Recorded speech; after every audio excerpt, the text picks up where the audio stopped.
Вітаем вас, паважаныя тэлегледачы. Мы сустрэліся ізноў і працягваем знаёміць вас з вялікімі кінавідэафондамі нацыянальнай дзяржаўнай тэлерадыёкампаніі Рэспублікі Беларусь. Вядомы французскі пісьменнік Антуан де Сент-Экзюпері мудра заўважыў: самае вялікае багацце – багацце чалавечых адносін, а адносіны з талентам – гэта багацце ўдвая. Сёння вас чакае сустрэча з яркім талентам, вядомым музыкантам, бліскучым аранжыроўшчыкам, спеваком, заслужаным артыстам Республики Беларусь Валерием Дайнеком. Валерий, добрый день, рада видеть вас здесь, в нашем кинозале. Скажите, пожалуйста, какую из песен вашего репертуара мы могли бы взять как эпиграф для нашей программы? Беловежскую пущу, наверное. Зачарованная, наверное. Но в какой-то степени «Гаю мой не клич». Гаю мой не клич, под калины цвет, для криничных вод, светлых, як весна.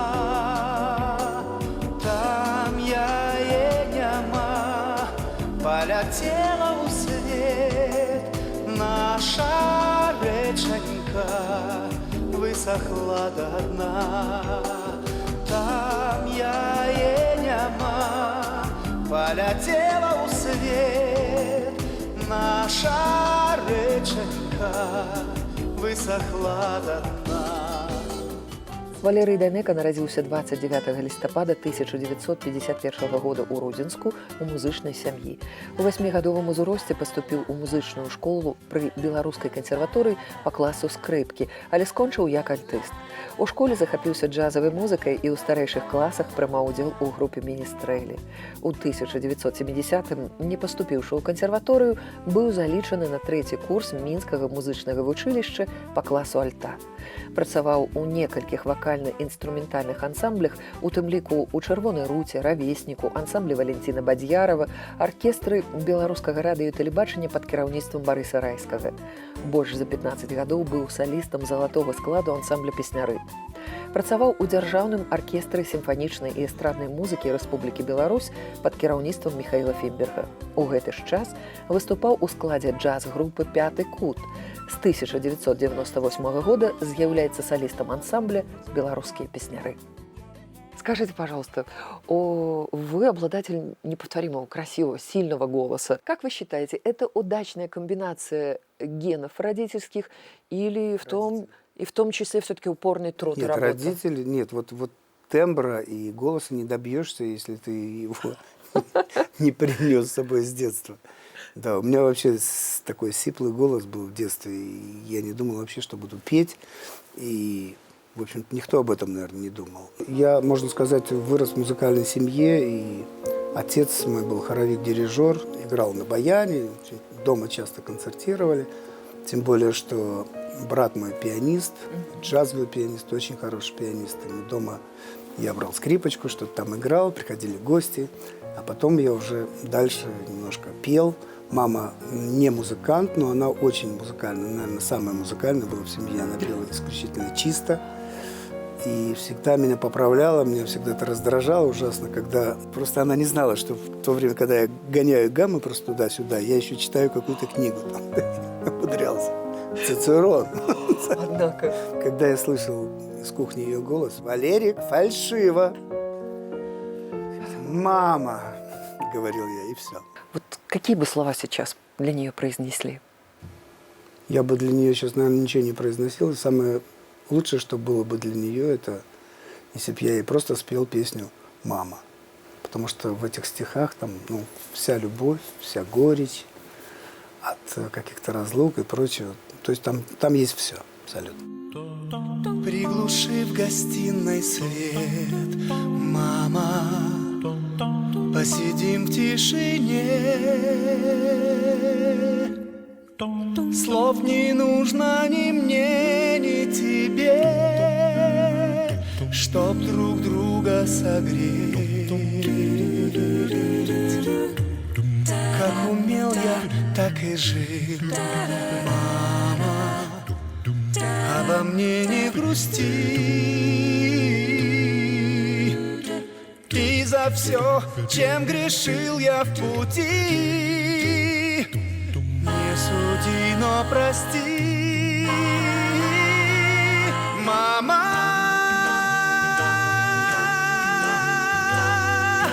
мама, сквозь годы разлук я снова вернулся к тебе. Мама, мама, в душе берегу все то, что сказать не сумел.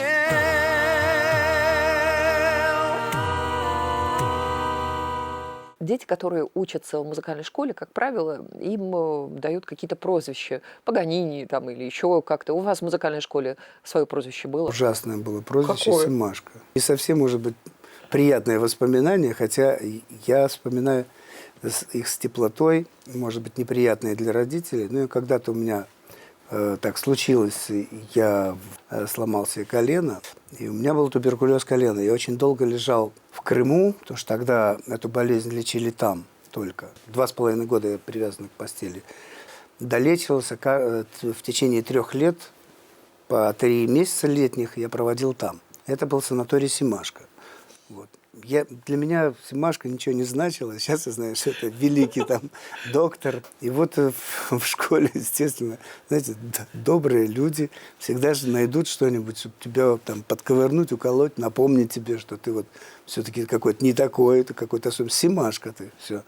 Меня это страшно раздражало. Ну и еще меня раздражало, когда меня называли, как кличка была, Дайнека.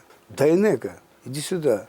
Вот мне это неприятно было. Потом я уже понял, что моя фамилия, и можно гордиться только, что она твоя. Скажите, пожалуйста, вы поступаете в консерваторию, но проваливаете экзамен по истории. В общем-то, я даже не собирался поступать. Закончилась школа, я сдал экзамены по специальности не очень хорошо, но натянули там, по-моему, мне 4. А вот в консерватории я сдал прекрасно. Поступал как альтист, у меня конкурс был у самого с собой. То есть я один поступал. Не было вообще никакого конкурса. И тем не менее завалил историю и не поступил. Но я действительно не готовился ни по каким предметам. Прекрасно сыграл всю программу консерваторскую. Ну вот и дальше нормально. Все дисциплины пройдены. Вот историю я завалил и уже больше дальше никуда не шел. Удивительно, отец подошел ко мне, так обнял, говорит, ничего страшного. Сейчас мы наловим рыбу с тобой. Не переживай. Мама то же самое, совершенно спокойно к этому относилась. Ну и, собственно, я не пожалел, потому что через год, после того, как мои одноклассники все поступили, и я думал, сейчас, пока я занимаюсь в музыкальном училище, чтобы год не терять, пошел на 3-й курс, естественно, после 11-летки, он приравнивался практически к музыкальному училищу, поэтому в училище можно было идти на 3-й курс. Вот я туда пошел, еще занимался и поговорил с ребятами. Мне тогда уже сказали, нет, в консерватории делать нечего, то есть это партийная школа с музыкальным уклоном. В наших фондах хранится очень много записей. Мы старались к нашей программе найти самые интересные, значимые, но и в том числе значимые именно для вас произведения. Сейчас мы посмотрим небольшой фрагмент. Это фильм «Быть человеком», 1973 год. Я и не знал, что дни меняют цвет, как листья улицы и камни зданий, что детских наших глаз наивный свет вы ищете. Воспоминали. Здесь вообще ребята такие знакомые, и все очень-очень-очень классно. Руководителем был Валик Бадьяров. Группа называлась наша «Минск». Минск. Ну, там была в Америке Чикаго, а здесь он хотел назвать Минск. Но так мы не успели выпустить плакаты с Минском, поэтому называлась просто группа Бадьярова. И он настолько был жесток и жесток. На репетициях мы распались, не смогли, не выдержали.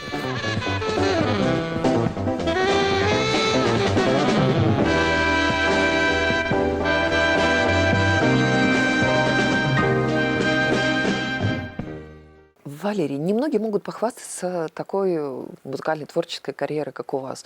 Но когда-то в молодости вы в том числе и работали, выступали в ресторане. Вот этот опыт, эта практика, через это проходят многие музыканты. Насколько он пригодился в дальнейшем? Очень пригодился. Я даже всем советую вообще пройти через эту вещь. Только не забывать, что там все время зовут к столу, предлагают выпить. И многие таким образом, да, серьезно, не дойдя до большой сцены, спиваются там. Еще, кстати, кроме ресторанов, есть танцплощадки, которые были у нас, это начало было самое. А в школе вообще у нас был ансамбль, мы работали свадьбы, дни рождения. Ну, то есть, а сейчас мы работаем те же свадьбы и дни рождения, только уже за другие деньги. Мулявин, кстати, всегда говорил, нет, вот там мы нигде не будем работать. Там прошло время, работал.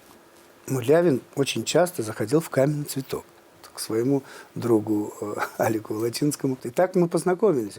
Я думаю, что, наверное, немногие из наших телезрителей знают о том, что вы работали в ансамбле «Червона рута». Я пришел работать в «Червоную руту», аккомпанирующую Софии Михайловне.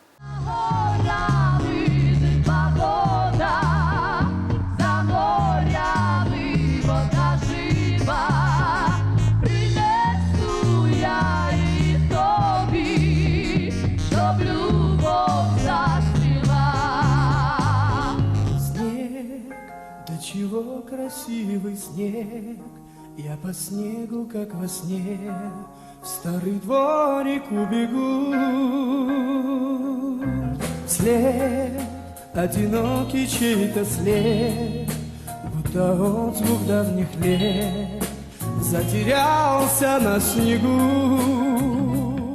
Ну, сейчас бы сказали, что одеты вы очень стильно, в тренде. Сколько сантиметров клеш? По тем временам, да. Я не знаю, как сейчас возвращается, наверное, это все.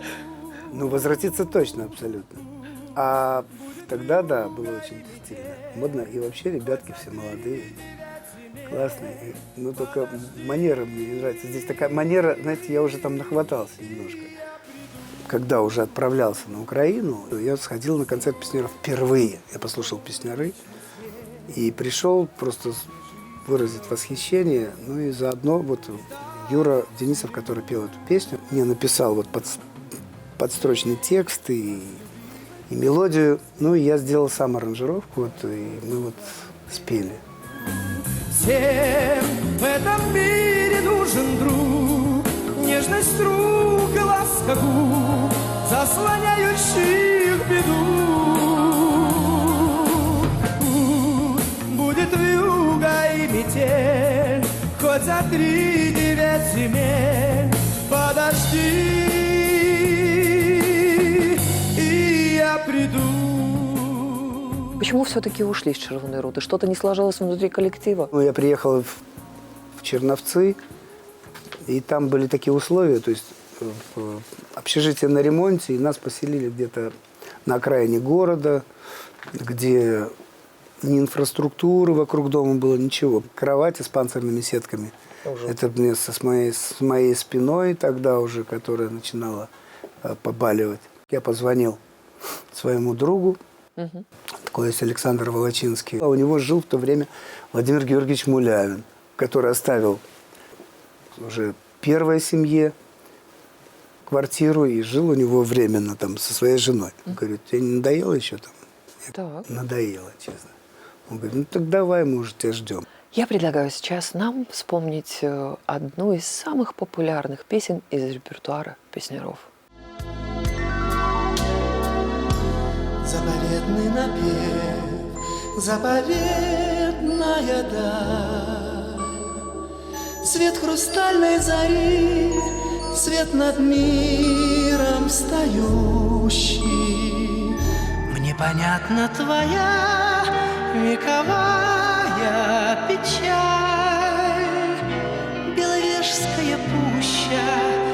Беловежская пуща, мне понятна твоя вековая печаль.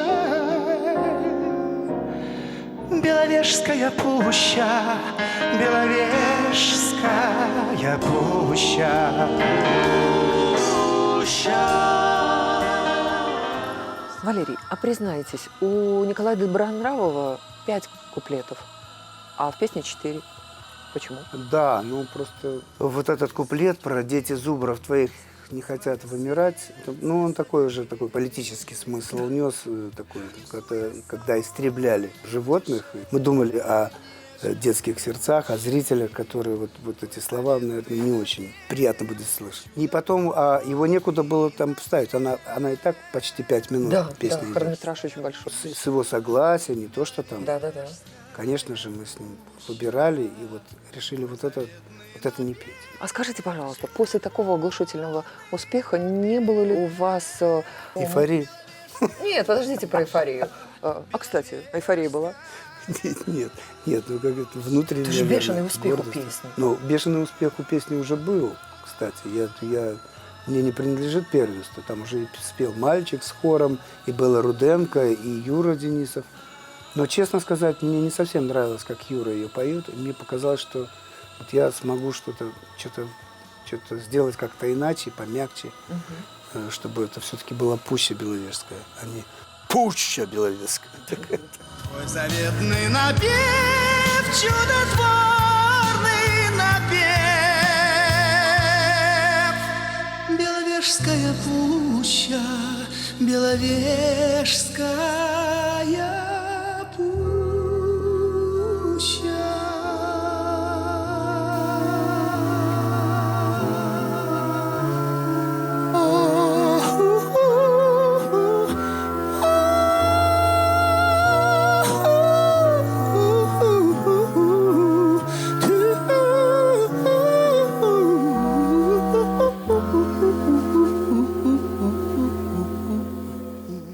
Песня сложная в исполнении, да? Вспоминая классику кинематографа, надо пить сырые яйца перед тем, как выходить на сцену петь.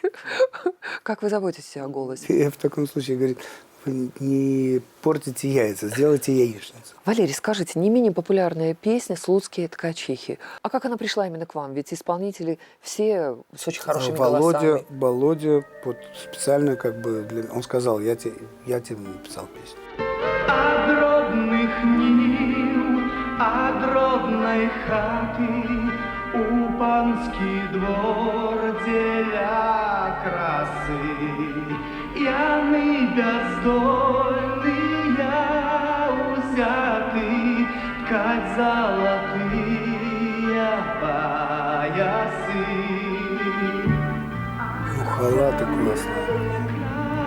Зубчатый порох и че забывшийся рука завиш персидского узора цвяток родимый Василька. Чем дорога эта песня для вас? Не знаю, вот просто своей задушевностью, своей мелодией, ну как-то вот. И она легла на голос, легла на сердце. Ну и потом я уже по зрительской реакции, по симпатиям к этой песне, я уже определил, что она, да, и она мне все больше и больше нравилась. И потом я ее, наверное, так же пою сейчас. Ну, может быть, уже немножко вкладываю другую эмоцию какие-то. Темнее край, зубчатый город, и че забывшийся рука завиш персидского узора цвяток родимый Василька. В вашей творческой биографии были также съемки в кино. Посмотрим. Хлопець пашеньку пахає, ой-ой-ой, яго сошенька крилая, ой, боже ж мой, прийшла к яму Видите, как поздно? ой-ой-ой, возьми меня, не хлопець. выходит замуж, ой, боже ж мой. Не, ну это помните, как фильм «Волга-Волга» снимали, да? Это же тоже считается первым клипом. Ну, по сути, Там же тоже все меняется. Ведь у Сани обомлела. Ой, ой, ой, ой, боже ж мой. Мультик даже Игорь Волчек снял на песню, это уже белорусских песняров. Вот мы увидели просто, что где-то уже снимают мультики на серьезные какие-то команды исполнителей. Почему бы нам это не сделать? Мы не клиповая команда, такая, не песняры, ни мы никогда не снимали, ни белорусские песняры, мы не снимали клипов. Конечно, жалко, что, потому что это все-таки, ну, это осталось бы. Била девку мати, я розовым прутом, как девка не стояла. С молодым рекрутом, как девка не стояла. С молодым рекрутом. А яны стояли, спекчи не поспели, бо учула маті, двери заскрипели, ой, бо учула маті, двери заскрипели. Била девку маті, я розовым прутом, как девка не стояла, с молодым рекрутом, как девка не стояла, с молодым рекрутом. Била девку маті, я розовым прутом, я розовым прутом. А скажите, пожалуйста, правда, что Владимир Георгиевич, когда не справлялся с какой-то аранжировкой песни, он отдавал вам? Не совсем так. То есть он сначала он справлялся, а потом он просто перестал делать аранжировки, потому что у нас появилось очень много музыкантов, и он считал их выше себя, в смысле, как аранжировщик. Его перу принадлежит очень много произведений, которые вот, самобытных, которые, конечно, они звучали бы иначе, без таких людей, как Поливода, Ткаченко, Бернштейн, да, они все-таки переделывали и дополняли, вкладывали, а потом уже, когда мы исполняли, еще каждый из солистов еще что-то вкладывал, и получалось такое законченное произведение. Вы можете назвать песню, после которой, ну вот как журналисты пишут, наутро проснулся знаменитым? Нет, не могу такой песни назвать. Хотя знаю, что вы от меня ждете, что я скажу «Беловежская пуща». Я просто себя почувствовал иначе немножко. То есть, и это было в Новосибирске, дворец спорта. Представьте себе, 9 тысяч зрителей. И у меня одна песня. Самый высокооплачиваемый музыкант в ансамбле. То есть, если я получал как все, но за одну песню. Вот. И я вышел, конечно же, коленки тряслись и все, но вот это волнение, оно же еще добавляет кровотоков сюда, вот в эти места, когда ты начинаешь волноваться, у тебя не высыхают связки, а наоборот, они обогащаются. Да. Я помню, что это все было очень классно. После концерта Володя подошел, так похлопал по плечу и сказал: теперь твой голос уже принадлежит не только тебе одному, но и народу. И вот это вот меня вот так тронуло. Так. Мы, конечно же, там выпили хорошенько после этого. Ну, это была традиция такая. Ой, дубе мой, дубе,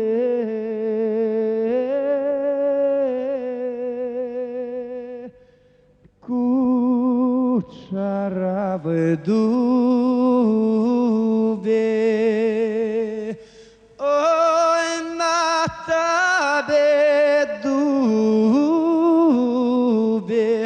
два голубых гуде, ой, на тебе дубе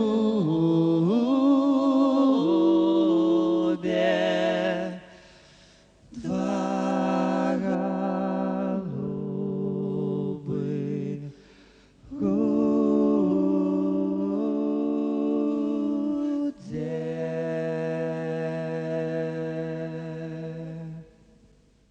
Валерий, мы в наших фондах нашли песню в вашем исполнении на стихи Владимира Маяковского. А у этой песни есть своя история? Послушайте, ведь если звезды зажигают, значит это кому-нибудь нужно, значит это необходимо, чтобы каждый вечер над крышами загоралась хоть одна звезда.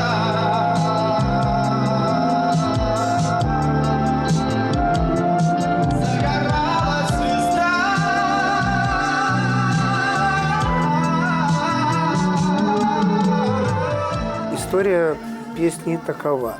К нам пришли молодые музыканты, и появилась немножко другая музыка. Здесь нет ни политики, ничего вообще. То есть здесь есть ранняя дореволюционная лирика Маяковского. И вот и в этом вся прелесть этого стихотворения. Хотелось его спеть как можно красивее, показать какие-то возможности еще свои. Послушайте, ведь если звезды зажигают, значит это кому-нибудь нужно.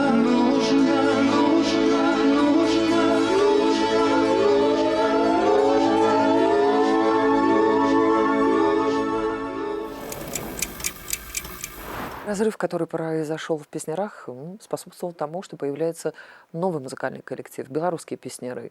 Публика первое время не путала? Нет, нас не путали. Нас вот сразу как-то приняли очень открыто, все душевно. То есть сказали, ну, слава богу, что вы хоть остались. Да. Да, говорит, вот. И всегда, говорит, на улице где-то вдруг останавливают. Ребята, держитесь друг дружку. Там уже ничего нет. Я помню эту штучку. Там такой вот крутишь, и там песочек такой. Это мы где-то взяли, да, такую штучку. Потухают, темнеют выйти, зорки вспыхнуть на теневой, до плеча моего притулиться золотою своей головой. Профессора такие же сидят. Я с тобой вечерую,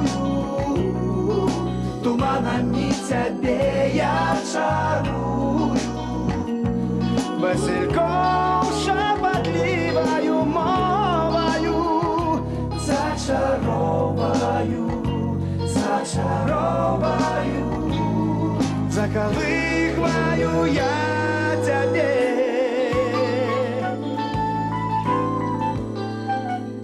Репертуар белорусских песняров. На чем он строится? Ну, Из чего? репертуар строится прежде всего на наших произведениях собственного производства. У нас в ансамбле 3 ярких композитора. Угу. Ну, один себя еще не проявил, это Максим Пугачев. Основная работа Олега Аверина, 80% репертуара было его. Алик Катиков пишет иногда песни, и у него есть свои альбомы. Вообще у нас у каждого еще сольная карьера, почти у каждого существует, при том, что есть ансамбль. Я выпустил уже там, за это время, вот, что белорусские песняры, наверное, 5 или 6 альбомов, и 2 альбома у нас не выпущены с композитором Дмитрием Долголевым. И мы, естественно, разбавляли, вот когда-то по принципу, как делал Джордж Бенсон, он выпускал новый альбом свой и обязательно вставлял туда что-нибудь из джазовой классики. Мы тоже там в каждый альбом вставляли 1-2 песни из песняров. Делали по-своему. Но в концерте все равно вот приходят иногда и просят, говорят, вы знаете, ну у вас хороший вариант, но все хотят слышать вот старое звучание. Поэтому некоторые песни мы поем, которые пел Владимир Мулявин, мы поем в старых аранжировках сейчас. Даже Олег настолько сросся с ним, что у него даже и голос похож на мулявинский, что иногда просто подходит после концерта, и зачем вот Олег поет под фанеру Мулявина? Я говорю, он поет живьем своим голосом. Да ладно, что ты мне расскажешь? косил я с конюшину, косил я с конюшину, косил я с конюшину. Поглядал на девчину,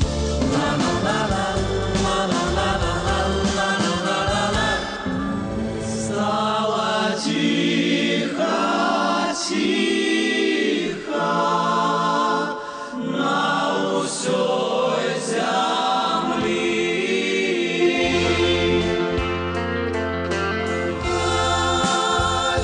Александрина, теперь пришла зима. Александрина,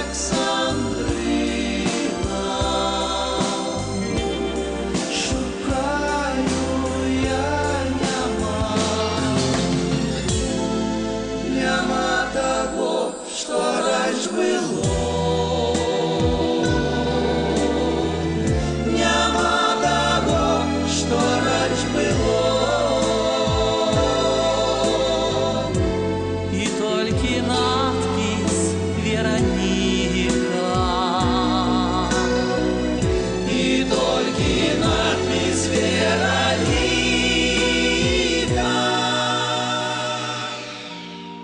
Скажите, пожалуйста, Валерий, ну, белорусские песняры – редкие гости в Беларуси. Больше работаете в России. Почему? Там больше возможностей.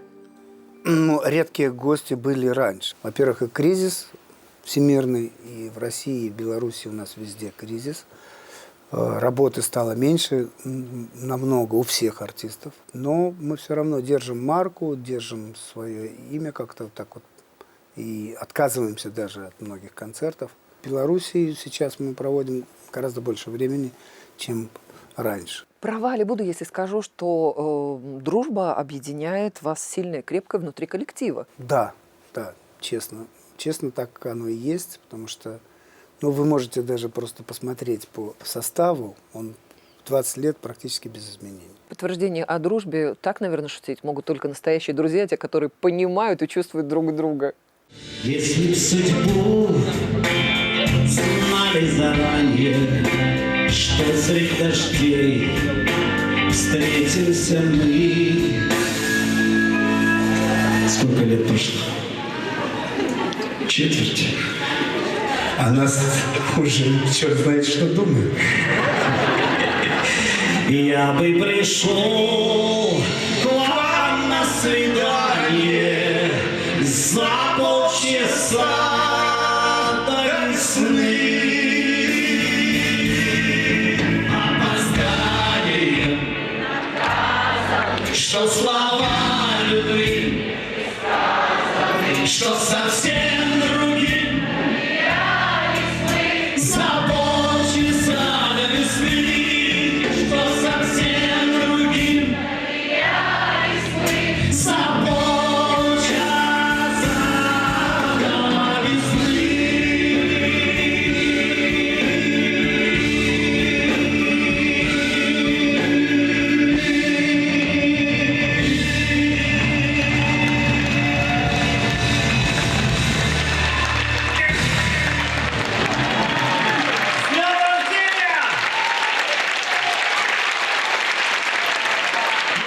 Ансамбль «Белорусские песняры». Кто я такой без них? Спасибо. «Белорусские песняры». На чем именно должна строиться настоящая мужская дружба? У меня есть друг Михаил, один по жизни такой вот самый близкий, самый любимый, можно сказать, с которым мы все горести и все радости делим. Мы даже в кино ходим с ним вдвоем. Не подумайте ничего. Но он свободный человек, так получилось. Ну, в чем заключается дружба? Ну, во-первых, в преданности, в честности и в порядочности. Валерий, скажите, пожалуйста, а вы общаетесь с поклонниками, ну, не знаю, посредством, возможно, фан-клуба, в социальных сетях? Поклонницы, может, на свидание приглашают? Ну, поклонницы уже не приглашают, потому что они все взрослые очень. Очень. Такой эпизод, знаете, вот мы обратили внимание, раньше на сцену бежали девушки с цветами, и после концерта за кулисы подходили с открытками, с какими-то. Сказали, ой, распишитесь, пожалуйста, мне. Потом, через там, десяток лет стали приходить, говорят, ой, распишитесь, пожалуйста, маме очень нравитесь моей. Сейчас уже говорят про бабушек. Лирические песни замечательно ложатся на голоса белорусских песняров. И вот следующий музыкальный фрагмент – еще одно подтверждение. Давайте послушаем. Не обижайте любимых упреками. Бойтесь казаться любимым жестокими. Очень ранимые наши любимые.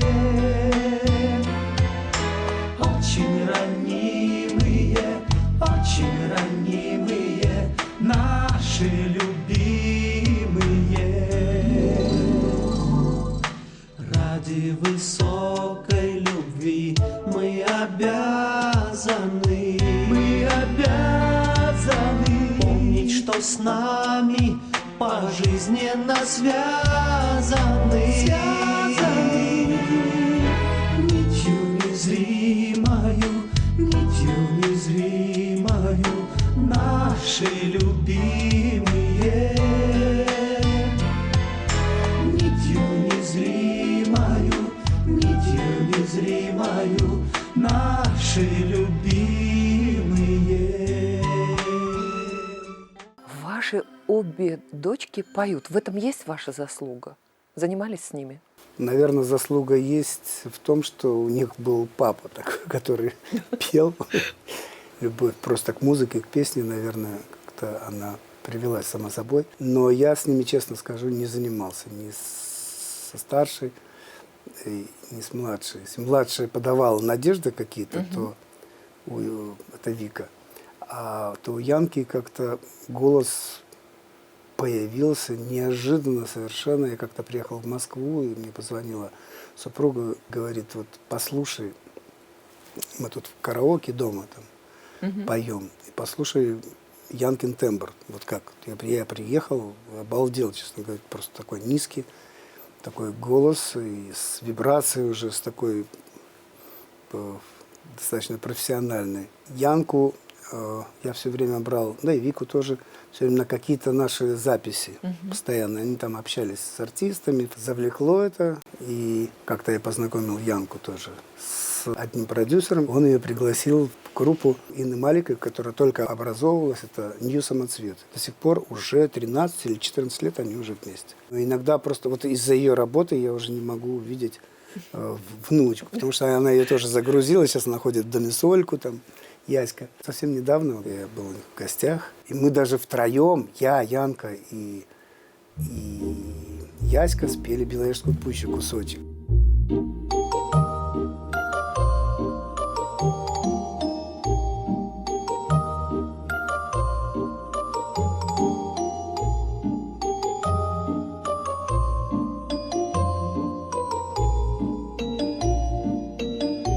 Вика, младшая моя, сидела там еще совсем ребенком.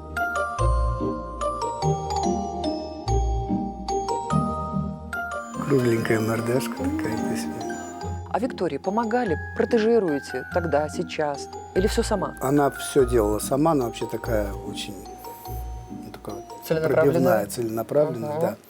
Но пробиться, конечно, одной ей было очень сложно. Один раз за все время я позвонил. Она была «Фабрика звезд», через фабрику прошла. И Наташа Подольская, кстати, с которой я познакомил своих девчонок, они как дуэт, Вика и Яна, были у нее бэк-вокалом на отборе ее на Евровидение. Так вот они дружат до сих пор, у них очень, очень тесные, очень такие прекрасные отношения. Я повторюсь опять же, вот, все, что смог я для нее сделать, то есть хотел сделать, я позвонил Игорю Крутому, нашему очень хорошему знакомому. У меня Вика там прослушивается, он мне сразу остановил и говорит: Валера, ну смотри, я тебе сейчас рассказываю, чем это заканчивается. Сейчас мы набираем, вот она займет там какое-то место, там, мы ее возьмем, конечно же. Насколько я знаю, она у тебя еще учится в школе, да. Значит, мы сразу там, все сразу бросают школу, какие-то берут каких-то преподавателей на дом, там занимаются, как-то оканчивают школу. Тебе это нужно? Вот она, сразу мы едем на гастроли, вот со всей группой. Ну, что это будет? Я посоветовался с женой, Вике все объяснила, она, папа, я понимаю, да, ну, конечно, это уже будет не учеба, Конечно. и это будет и не работа. И занялась своей музыкальной карьерой. Она стала писать песни, попробовала свои песни пробивать. Она записывала, где-то доставала деньги, где-то, ну, я ей помогал немножко. Живет уже в Америке. Познакомилась в Америке с Майклом Кингом. Они полюбили друг друга, и она решила себя полностью отдать семье.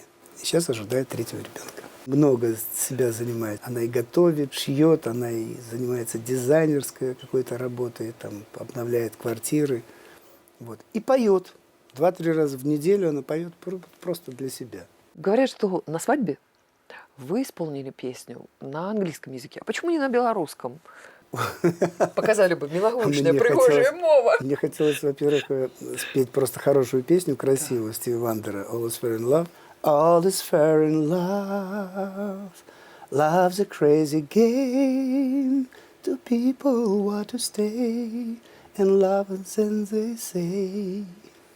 Там был на свадьбе ансамбль очень приличный такой играл, который тоже такие каверы исполняет, все известные. Мне очень было приятно, когда ко мне подошли музыканты и просто благодарили. Говорят, вау! Скажите, пожалуйста, вы часто признаетесь в своей любви к джазу. А как вы считаете, джаз будет востребован через какое-то время? Или как рок-н-ролл просто останется в своей эпохе?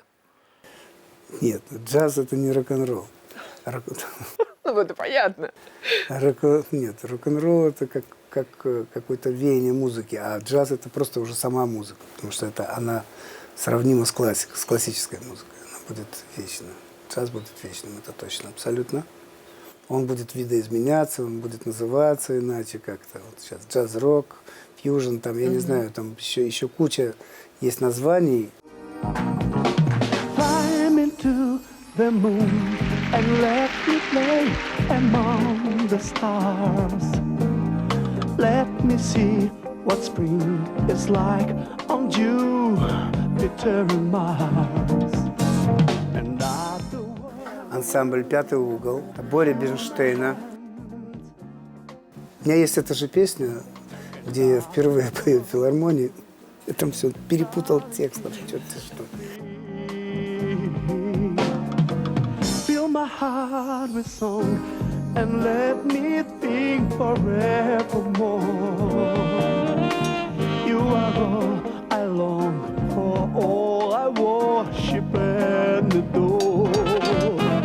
And other words, please be true.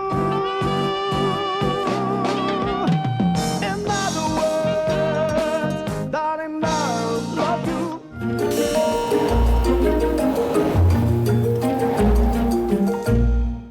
Вы родились в год кота. Говорят, что это люди, которые предпочитают жить по каким-то своим правилам. Вот присуще это вам? Да нет, я думаю, что... Ну, я кот, наверное, да, в какой-то степени. Мурзик меня еще называют. Там, я не знаю.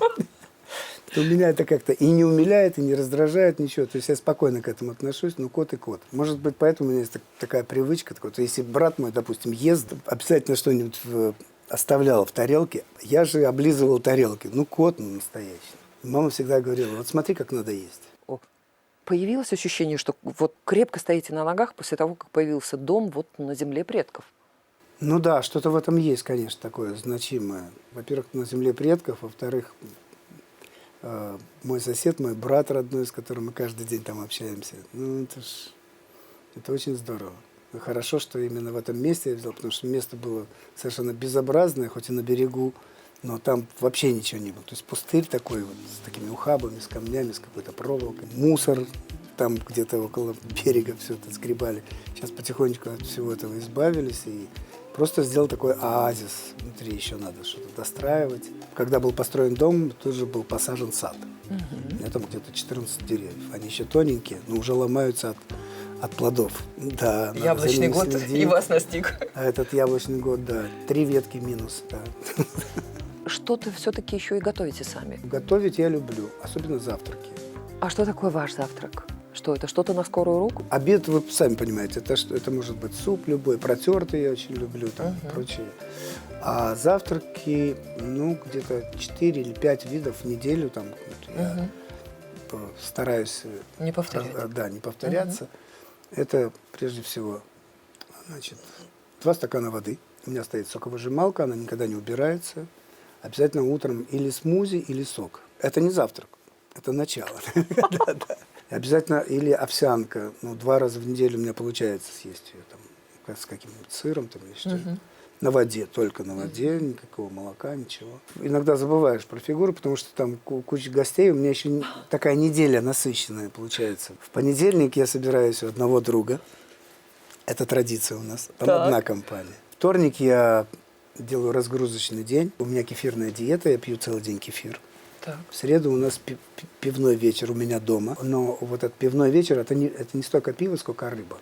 Рыба, которую привозим со всего мира. А в четверг у нас была баня. Она сейчас немножко как бы... Ну, баня четверговская заменилась на воскресную. Но она реже, потому что обычно в пятницу, субботу, воскресенье я уезжаю в домик. А там, я предваряю ваш вопрос, мое любимое блюдо – драники. Я их жду целую неделю. Знаем мы, что вы заядлый рыбак. Какие-нибудь курьезные случаи? Ну вот как без рыбацких баек рассказывать про рыбалку? Это же невозможно. Мой отец, однажды мы с ним начинали рыбачить. Да. У нас было любимое место, ну там же на родине, да, Березино, немножко за Березино, там были наши любимые места. Его любимое место было под дубом, а дуб рос прямо на берегу реки, и он как-то уснул. Вот просыпается, удочка на месте, плавка нет. Он, значит, тащит, чувствует зацеп. Он начал его подтягивать, и вдруг вот этот поплавок медленно-медленно пошел в сторону реки. Он начал придерживать, думаю, господи, не дай бог, бревно какое-то там. А там действительно было бревно, это, как оказалось, 6,5 килограмм лещ. Он такой был старый, весь такой в каких-то кровоподтеках. И он его даже не клюнул. Он стоял там, что-то такое, корешки каким-то, питался каким-то, и крючок засосал туда за жабру. И зацепил он. Проснулся вот в этот момент, вовремя. Он его, короче, вывел потихонечку на мель, ниже чуть-чуть, бросил удочку, когда тот уже на боку лежал, бросился на него, просто обнял его, как дитя, и вот так вот занес на берег. Привез домой и показывал это чудо. Наша встреча приближается уже к завершению, и я хочу, чтобы мы сейчас посмотрели на экран следующий фрагмент с вашим участием. Ищем лодки у причала, мы цепляли по дну, а весна, смеясь, кричала: сядьте в лодку одну. Нас течение подхватило, полный пили нам гимн. Я молчал, а ты спросила, почему стал другим. Я все тот же, я такой, как был в начале, и тебя пусть не тревожит то, что чаще я молчу. Ты не сетуй, что в душе храню печали, и с тобой в ноше этой я делиться не хочу. Есть что сказать вот сегодняшнему Валерию Дайнеко, вот тому молодому на экране? Возможно, от чего-то предостеречь, что-то посоветовать. Ну что я могу тебе посоветовать, Валерий? Дерзай, у тебя впереди колоссальное будущее. Либо я бы мог бы процитировать сейчас свою маму, когда я уезжал на гастроли, я собирал там вещи, там, выходил, спускался на этаж ниже и слышу, открывается дверь. Валерик! Я останавливаюсь. Ну что, мама? Смотри.